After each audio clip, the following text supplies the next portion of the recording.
Kamusta kayo mga kabukid? So ngayon nandito tayo sa isang training, ang F2C2 Cluster Development Plan Training para sa corn cluster. So alamin natin kung paano mas mapalakas ang ating cluster at kung paano makatulong ito. Tara, samahan niyo ako mga kabukid.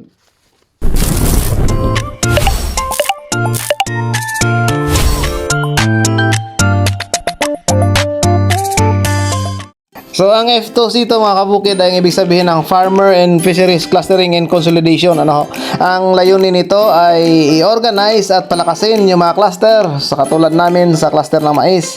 Kasi kung magkakaisa tayo, mas madali nating masolusyonan ang mga problema at mas mabilis tayo makahingi ng tulong sa ating Department of Agriculture. Mas mapalakas natin ang ating cluster at mas maging resilient tayo pagdating ng mga kalamidad, halimbawa ng bagyo at tagtuyo mga kabukid.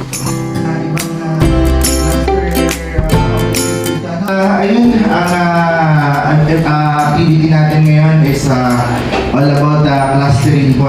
So, sino-sino po ba dito? Lahat naman po ang mga invited mga officialis ko. Mga officers po tayo. May members din na kasama?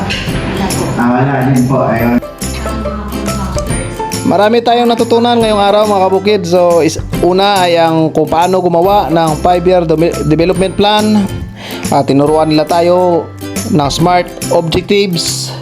Pangalawa ay kung paano ang mag-apply sa Department of Agriculture ng mga makinaryas, dryer at storage na napaka-importante halos lalo na sa panahon ng tagbagyo para hindi masira ang ating ani mga kabukid.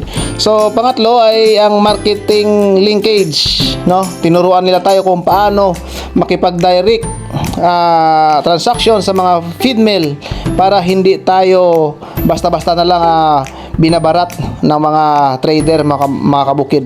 So isa sa pinakatumpak doon na pumasok talaga sa atin ang kasabihan na kapag organisado ang cluster ay mayroong malakas na boses sa mga kabukid. Dahil ang tema po ay pangarap ng isang cluster pagkalipas ng 5 taon. Kaya ito yung ginawa namin sa Rojas, Palawan Corn, Kasabang Cluster Association. So na group work din kami mga kabukid. So ginawa namin ang objective ng aming cluster at ang pinaka-focus namin ay ang bawasan ang post-harvest losses gamit ng modernong teknolohiya. So nakakatuwa kasi lahat ng cluster ay nag-share ng kanya-kanyang problema, At halos parehas lang. Isa dito ang low price, ang mahal ng inputs, ang panahon ng tagbagyo na nakakasira sa ating mga pananim at yung paparating na tagtuyo mga kabukid. Pero isa lang ang napagkasunduang solusyon, yun ay ang magkaisa at magplano mga kabukid. So maraming salamat sa Department of Agriculture mga kabukid at sa F2C2 sa training na ito dahil dito mas marami tayong natutunan at nakakasigurado tayo na may direksyon na yung cluster namin para sa taon 2026 to 2030 para sa mga kapwa ko magsasaka ng mais, sumali kayo sa cluster.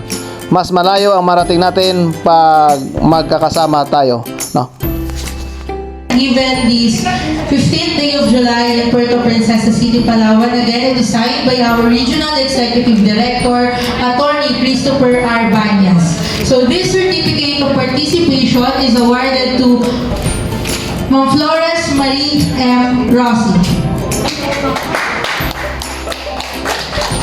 At syempre pagkatapos ng 2 araw na training ay hindi mawawala ang ating social night na kung saan ang mga organizers ng training at kasama na rin yung mga trainees ay nakaroon ng isang munting salo-salo. So merong kantahan at mas kinikilala pa ang bawat isa. So halos lahat po ay nag-enjoy pagkatapos ng training na ito.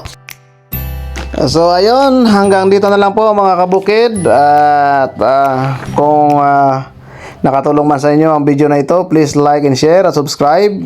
Pwede rin kayo mag-comment sa ibaba. Pag-usapan natin ang gusto ninyong mga topiko at kung meron kayong suggest na pwede nating i-video ay gagawa natin ng content mga bukid. So hanggang dito na lang, mabuhay po kayong lahat at maraming salamat sa inyong panonood mga kabukid.